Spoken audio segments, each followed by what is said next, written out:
your medication. It will only take for about 5 minutes. Is it okay with you?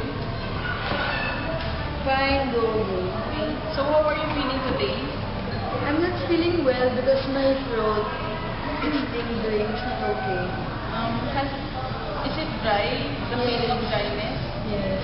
Okay. So that's why your doctor Benjamin Magpantay prescribed you this medication. What's that? It's a mouthwash. Have you ever tried gargling mouthwash before? Yes, of course. Okay, sorry. Do you have any allergies? Did you observe any? Now that I remember, Okay, that's good. This is a mouthwash. It is used to relieve the dryness and soreness of your throat. You will only take this at bedtime. After you brush your teeth, you can gargle this. Or if you miss the dose, you can continue it using at daytime. do I need to dilute it with water?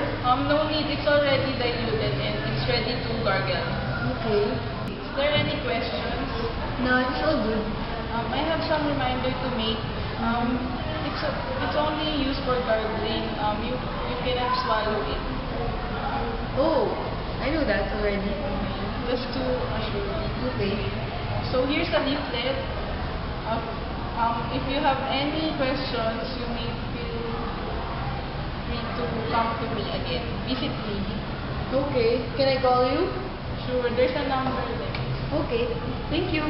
Make me feel like I'm living a teenage